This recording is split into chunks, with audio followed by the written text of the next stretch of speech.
മാറിയ പാഠപുസ്തകങ്ങൾക്കനുസരിച്ചുള്ള പരിശീലനത്തിനായി ഉബുണ്ടു 22.04 ആവശ്യം. പക്ഷേ നിലവിൽ സ്കൂളുകളിൽ ഉബുണ്ടു 18.04 ഉപയോഗിച്ചുകൊണ്ടിരിക്കുന്നത്. അപ്പോൾ എപ്രകാരം നമുക്ക് ഉബുണ്ടു 18.04 മാറ്റി 22.04 ആക്കി മാറ്റാം എന്ന് പരിശോധിക്കാം. അതിനായി ആദ്യം ഉബുണ്ടു 22.04 ഡൗൺലോഡ് ചെയ്യേണ്ടതുണ്ട്. എപ്രകാരം നമുക്ക് ഡൗൺലോഡ് ചെയ്യാമെന്ന് പരിശോധിച്ചാൽ, നമുക്ക് നമ്മുടെ സിസ്റ്റത്തിലെ വെബ് ബ്രൗസർ തുറക്കാം. അതിനു മുമ്പ് ഇന്റർനെറ്റ് കണക്ട് ചെയ്തിട്ടുണ്ടായിരിക്കണം. വൈഫൈ ആവശ്യമാണ്. ഏകദേശം 7 GB മുകളിൽ 7.3 GB മുകളിൽ സൈസുള്ള ഫയലാണ് നമുക്ക് ഡൗൺലോഡ് ചെയ്യാനുള്ളത്. അപ്പൊ ഞാൻ ഇവിടെ ഫയർഫോക്സ് ഓപ്പൺ ചെയ്യുന്നു. ഇവിടെ എൻ്റെ നെറ്റ് കണക്ടറാണ്. അതിനുശേഷം ഇതിന്റെ അഡ്രസ് ബാറിൽ ഞാൻ ടൈപ്പ് ചെയ്യുന്നു kite.kerala.gov.in. കൈറ്റിന്റെ സൈറ്റിന്റെ അഡ്രസ് ടൈപ്പ് ചെയ്ത ശേഷം എന്റർ അടിക്കുന്നു. അപ്പോൾ കൈറ്റിന്റെ സൈറ്റ് തുറന്നു വരും. അതിലെ മെനു ഇവിടെ മുകൾ ഭാഗത്ത് കാണാം. അതിലെ സർവീസസ് എന്ന മെനുവിൽ ക്ലിക്ക് ചെയ്യുക. മൗസ് പോയിന്റ് ശ്രദ്ധിച്ചാൽ കാണാം, സർവീസസ് എന്ന മെനുവിൽ ക്ലിക്ക് ചെയ്യുക. അതിൽ താഴത്തേക്ക് സ്ക്രോൾ ചെയ്ത് വന്നു കഴിഞ്ഞാൽ ഏറ്റവും താഴേക്ക് മുകളിലായി കാണാം ഡൗൺലോഡ്സ്. കണ്ടോ? മൗസ് പോയിന്റ് ശ്രദ്ധിച്ചാൽ കാണാം ഡൗൺലോഡ്സ്. ഈ ഡൗൺലോഡ്സിൽ ക്ലിക്ക് ചെയ്യുന്നു. ഡൗൺലോഡ്സിൽ ക്ലിക്ക് ചെയ്താൽ അവിടെ കാണുന്ന ആദ്യത്തെ ഓപ്ഷൻ തന്നെ കൈറ്റ് GNU ലിനക്സ് 22.04.4 അതിന്റെ സെക്കൻഡ് വേർഷൻ. ഓക്കെ, അതാണ് കാണുന്നത്. നമുക്ക് ഈ ഫയലാണ്, അല്ലെങ്കിൽ ഇൻസ്റ്റാൾ ചെയ്യാൻ വേണ്ടി ഈ ISO ഫയലാണ് നമുക്ക് ഡൗൺലോഡ് ചെയ്യേണ്ടതുള്ളത്. ഏകദേശം 7 GB മുകളിൽ സൈസ് വരുന്ന ഫയലാണ്. അപ്പോൾ അത്രയും നെറ്റ് നമുക്ക് കാണേണ്ടതുണ്ട്. അപ്പോൾ ഇത് ഡൗൺലോഡ് ചെയ്യുന്നതിനായി മൗസ് ഉപയോഗിച്ച് ഈ ആരോ ബട്ടണിൽ ക്ലിക്ക് ചെയ്യുന്നു.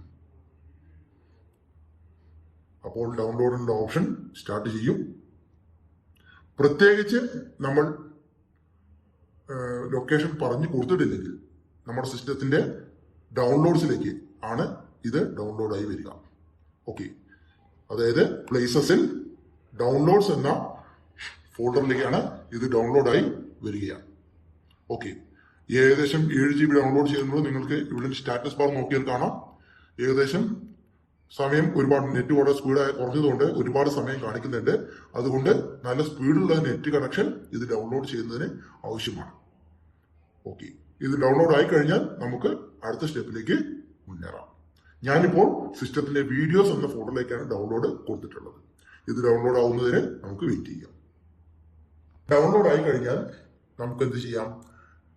ഉബുണ്ടു 22.04 ഇൻസ്റ്റാൾ ചെയ്യുന്നതിനായി അതിന്റെ ഇൻസ്റ്റാളേഷൻ വീഡിയോ തയ്യാറാക്കാം.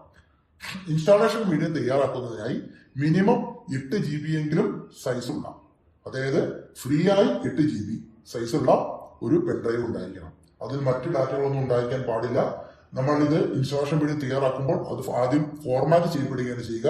അതിനുശേഷമാണ് ആ ഇൻസ്റ്റാളേഷൻ വീഡിയോ തയ്യാറാക്കുക, അല്ലെങ്കിൽ ബൂട്ടബിൾ ഡിസ്ക് തയ്യാറാക്കുക. മിനിമം 8 GB സൈസുള്ള ഒരു പെൻഡ്രൈവ് ആവശ്യമാണ്. ഒരു 16 GB 32 GB സൈസുള്ള പെൻഡ്രൈവ് ഉണ്ടെങ്കിലും നമുക്കത് ചെയ്യാം. പക്ഷേ അതിനകത്ത് ഡാറ്റയൊന്നും ഉണ്ടാകരുത്. എന്തെങ്കിലും ഡാറ്റ ഉണ്ടെങ്കിൽ അത് കോപ്പി ചെയ്ത് വെച്ചതിന് ശേഷം മാത്രമേ ഈ പ്രവർത്തനം മുന്നോട്ട് കൊണ്ടുപോകാൻ പാടുള്ളൂ. അപ്പൊ ഇൻസ്റ്റാളേഷൻ വീഡിയോ തയ്യാറാക്കാൻ ആവശ്യമായ പെൻഡ്രൈവ് സിസ്റ്റത്തിന്റെ USB പോർട്ടിൽ കണക്ട് ചെയ്യുന്നു.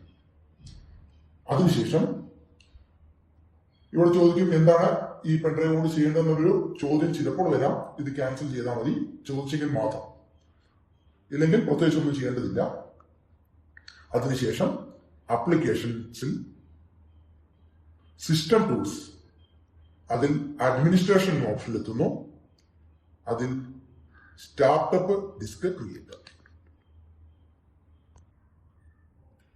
ഈ സ്റ്റാർട്ടപ്പ് ഡിസ്ക് ക്രിയേറ്റർ എന്ന ഓപ്ഷനാണ് നമ്മൾ ഇൻസ്റ്റാളേഷൻ വീഡിയോ ക്രിയേറ്റ് ചെയ്യാൻ വേണ്ടി ഉപയോഗിക്കുന്നത്. ആ ഓപ്ഷൻ ക്ലിക്ക് ചെയ്യുന്നു. ഇപ്പോൾ തുറന്ന് വരുന്ന ചെറിയൊരു വിൻഡോ ആണ്. ഇതിലാകെ 2 കാര്യങ്ങൾ നോക്കാനുള്ളൂ. നമ്മളുടെ ISO ഫയൽ, അതായത് ഉബുണ്ടു ഇൻസ്റ്റാളേഷന് വേണ്ടി തയ്യാറാക്കേണ്ട ആ OS അടങ്ങിയ ഫയൽ എവിടെയാണെന്ന് കാണിച്ചു കൊടുക്കേണ്ടതുണ്ട്. അതുപോലെ നമ്മളുടെ പെൻഡ്രൈവ്, നിലവിൽ ഒരു പെൻഡ്രൈവ് ഞാൻ കണക്ട് ചെയ്തുള്ളൂ, അതുകൊണ്ട് അതിന്റെ പേര് ഇവിടെ കാണിക്കുന്നുണ്ട്. ഒന്നിലധികം പെൻഡ്രൈവ് കണക്ട് ചെയ്തിട്ടുണ്ടെങ്കിൽ അതിന്റെ എല്ലാം പേരും ഇവിടെ കാണിക്കും. അതിൽ നമുക്ക് വേണ്ട പെൻഡ്രൈവ് ഏതാണെന്ന് സെലക്ട് ചെയ്ത് എടുക്കേണ്ടതുണ്ട്. ആദ്യം ഞാൻ എന്റെ ഇൻസ്റ്റാളേഷൻ വീഡിയോ തയ്യാറാക്കാൻ ആവശ്യമായ ISO ഫയൽ എവിടെയാണെന്ന് കാണിച്ചു കൊടുക്കുന്നു. അതിനായി ആദ്യത്തെ ഈ ചെറിയ ബോക്സിന് താഴെയുള്ള അതർ എന്ന ഓപ്ഷൻ ക്ലിക്ക് ചെയ്യുക. അപ്പോൾ എവിടെയാണ് നമ്മുടെ ഇൻസ്റ്റാളേഷൻ, നമ്മളുടെ ISO ഫയൽ കിടക്കുന്നതെന്ന് ചോദിക്കും. ഞാൻ എൻ്റെ വീഡിയോസിലാണ് അത് സേവ് ചെയ്ത് വെച്ചിട്ടുള്ളത്. വീഡിയോസ് സെലക്ട് ചെയ്തു. ഇവിടെ ഇതാ കൈറ്റ് GNU Linux 22.04 ഇത് സെലക്ട് ചെയ്തു. എന്നിട്ട് ഓപ്പൺ.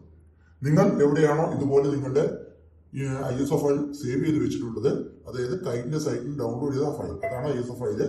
അത് എവിടെയാണോ സേവ് ചെയ്ത് വെച്ചിട്ടുള്ളത് അവ ഭാഗമാണ് നിങ്ങൾ കാണിച്ചു കൊടുക്കേണ്ടത്. അപ്പോൾ എൻ്റെ ISO ഫയൽ ഇവിടെ റെഡി ആയിട്ടുണ്ട്. അതിനുശേഷം ഏത് പെൻഡ്രൈവിലേക്കാണോ ഇത് ഇൻസ്റ്റാൾ ചെയ്യുക, അല്ലെങ്കിൽ ഇൻസ്റ്റാളേഷൻ വേണ്ടി തയ്യാറാക്കേണ്ട പെൻഡ്രൈവ് ഏതാണോ അത് കാണിച്ചു കൊടുക്കുക. ഇവിടെ ഒരു പെൻഡ്രൈവ് മാത്രമുണ്ട്, അതാണ് സെലക്ട് ആയി കിടക്കുന്നത്. ഇത്രയും ചെയ്തതിന് ശേഷം മേക്ക് സ്റ്റാർട്ടപ്പ് ഡിസ്ക് എന്ന് ക്ലിക്ക് ചെയ്താൽ അതിൽ തന്നെ ഒരു മെസ്സേജ് അവിടെ വരും, നിങ്ങളുടെ പെൻഡ്രൈവിലെ ഡാറ്റ എല്ലാം മിസ്സാവും, മുന്നോട്ട് പോകണമെന്ന്. നമ്മൾ എന്തായാലും ഇൻസ്റ്റാളേഷൻ വേണ്ടി തയ്യാറാക്കാൻ റെഡി ആയതുകൊണ്ട് യെസ് എന്ന് ക്ലിക്ക് ചെയ്യുന്നു. അപ്പോൾ നമ്മുടെ പാസ്വേഡ് കൊടുക്കാനുള്ള വിൻഡോ ആണ് ഈ കാണുന്നത്. ഇവിടെ നമ്മുടെ സിസ്റ്റത്തിന്റെ പാസ്വേഡ് നമ്മൾ ലോഗിൻ ചെയ്യുമ്പോൾ ഏത് പാസ്വേഡാണ് കൊടുത്തത് ആ പാസ്വേഡ് ഇവിടെ നൽകുക. ഞാനത് നൽകുന്നു. പാസ്വേഡ് കൊടുത്ത് ഓതന്റിക്കേറ്റ് ക്ലിക്ക് ചെയ്യുമ്പോൾ ഇവിടെ റൈറ്റിംഗ് ഡിസ്ക് ഇമേജ് എന്ന ഓപ്ഷൻ കാണാം. 1% കൂടി കൂടി വരുന്നുണ്ട്. അത് 100% ആകുന്നവരെ വെയിറ്റ് ചെയ്യുക.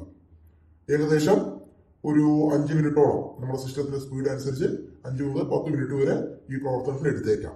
അപ്പോൾ ഇത് പൂർണ്ണമാവുന്നവരെ വെയിറ്റ് ചെയ്യുക.